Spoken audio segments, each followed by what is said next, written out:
I've been wanting to do a video on the House of Black for a fair few weeks, maybe even months now.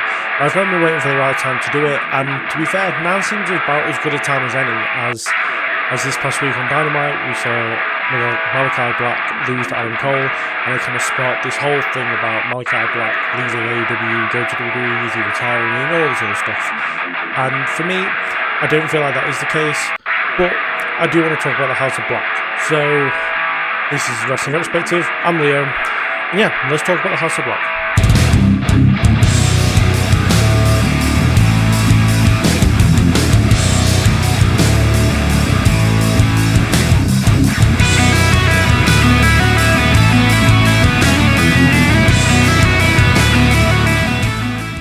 So first I want to address the more recent stuff with Malachi Black and is he leaving? Is he retiring? Is he injured? Is he this? Is he that? Is he all of the above?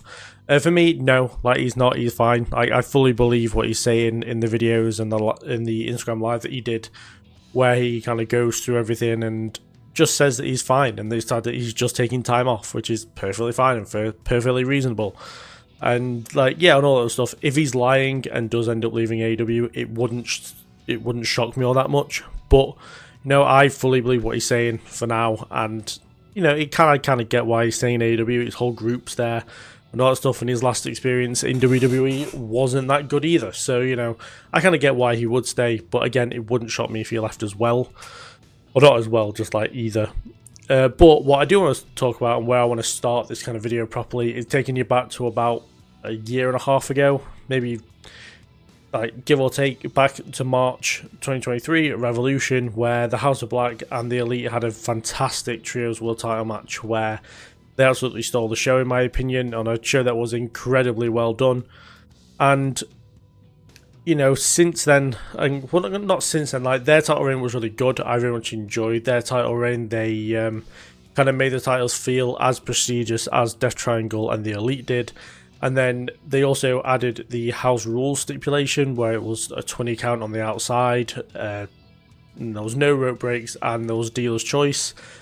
Bear in mind, dealer's choice maybe wasn't used to the great extent that it could have been, or maybe it's just a case of some people would use it way more smarter than others. People for example, the first person who comes to mind is Ross from Cultaholic saying that why would you not just have a stipulation where it had to be a handicap match and then you win the titles and all that kind of stuff, where you kind of have to take wrestling at a realistic point, or not have to take it that way, but kind of realistically you just give the House of Black the disadvantage, which no one ever did in the house rules matches. But either way, and then we had Julia Hart also adapt the house rules stipulations when she was TBS champion, and all that stuff was really good. And it really did. They really did make the trios titles feel like a massive deal, and then the Acclaim got them and they kind of ruined them. But, it's kind of they had this not a massive run, but this really good run of being trios champions, which then ended in kind of them losing to a comedy team, in my opinion. I'm not a big fan of the Acclaimed, so you have to forgive me if you feel a certain way about that. And it kind of took the seriousness away from the House of Black almost, and they really haven't recovered since then, as a team or as individuals. And in a minute I'll go through what I think of each person and how they've been as individuals and then as a team. But yeah, since losing the trios titles, all mystique behind them's been gone, all the seriousness behind them's been gone, their booking's been atrocious. And we've been seeing, for a team that constantly says the house always wins, they've been doing a lot of looking at the lights. And it's something I've not really been enjoying because it feels like they're not being used to the potential that they really could be. So going through each member individually, you've got Buddy Matthews, who is so bloody good. He's a whole round perfect performer. And yeah, since he debuted, he's only had 10 singles matches, which I think is insane. I think he debuted mid-2022. So nearly 2.5 years now, only 10 singles matches. It just seems ludicrous to me. He's only had 4 singles matches this year, in which his record is 1-3. He's only won 1 of the 4 singles matches he's had. And I feel like at times he's very much thrown to the wolves. He's had matches with, more recently, Adam Cole, where we kind of knew he was going to lose because it was Adam Cole's first match back in a long time. Also, he was fed to Adam Copeland during the feud with that he had with the House of Black, and more specifically Malachi Black. And yeah, they were just very clear that Buddy were going to lose those matches. And I hear it so much, like when these matches happen for Buddy Matthews, is that the people want him to be showcased more, and they ask him, they ask is in like, you know, in general ways that they want to see him more, want to see him wrestle more, and more often than not, he doesn't. And it's a real shame because, like, yes, he is very good in the trios matches as well, but as a singles guy, like, Buddy Matthews is absolutely fantastic, and like, he was great for 205 Live in WWE, and he's been great for AEW, and he's been put on a bigger platform than, you know, the 205 Live stuff in WWE, but, you know, only 10 singles matches in his whole time in AEW just doesn't seem right, in my opinion. You then got Julia Hart. You know, she started the year as TBS champion. She had a decent run. In my opinion, it was derailed by the appearance of Mercedes Moné.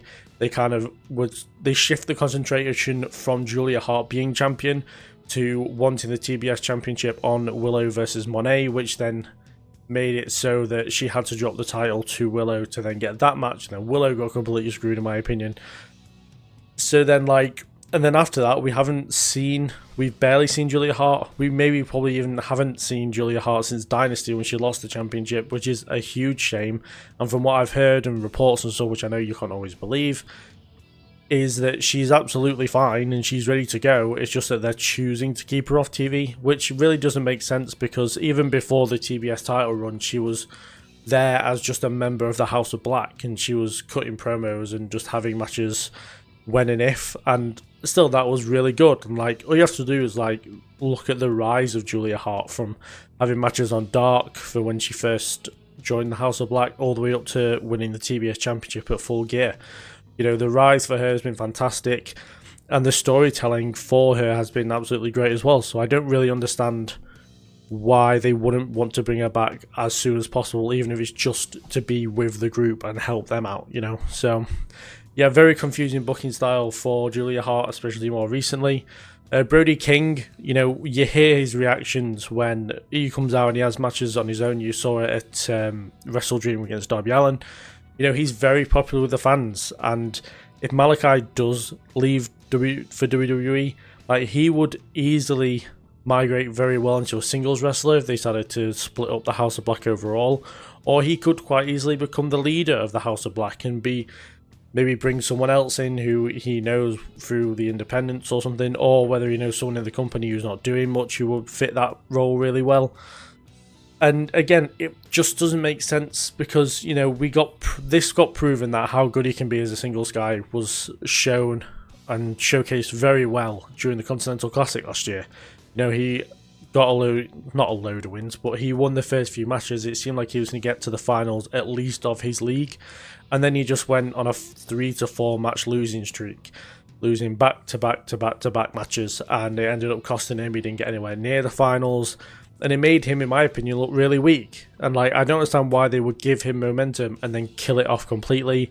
And then, as I've alluded to with, you know, more recent times, being fed to Darby Allin. Like, Darby Allin could have faced anyone at Wrestle Dream and got a win and got that momentum towards the stuff he's now doing towards Jon Moxley and whatever.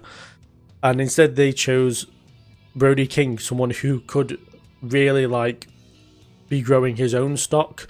They used him to grow Darby's stock instead, which really doesn't make sense. And I get the whole feud being that Darby's never beat or pinned Brody King. They could have done that at any point, and they chose to do it to rather help Darby's point to a main event instead of choosing someone else who maybe could have afforded to take the loss and recover pretty quickly. Instead, they chose someone who, like, really has no momentum going for him at the minute because they killed it off and then made it worse by having him lose to Darby on a big stage. So yeah, for me, it's just like, again, same with Julia Hart, it's just nonsensical booking. And then you've got Malachi Black, who arguably is one of the best in AEW, but no one would actually know that because they really don't see him wrestle that much. He barely wrestles again. We're 11 months into the year. He's only had 5 singles matches. Okay, they've had plenty of trios matches, but most of them have been squashes, but I'll talk about that in a bit. You know, out of the 5 singles matches he's had, he's got a 3-2 record. In 2023, he didn't have a single singles match, like, which I think is, for how good he is, that is criminal. The fact that he didn't have any last year. But though his record, yes, is more positive, 3 wins and 2 losses, the most recent matches he's had are the 2 losses. It's the loss to the one-legged Adam Copeland, who obviously broke his leg during that match, and instead of, maybe calling an audible and having Malachi go over in that moment. They chose not to. They had Adam Copeland get the win, retain the TNT Championship, and then Malachi wasn't even in the match to name a new champion in the vacant match. And that really doesn't make sense to me because, again, it's just killing off someone's momentum. Malachi essentially lost to a... Like I said during the predictions and the review of Double or Nothing, that Malachi needed that win more than Adam Copeland did. And I still hold it to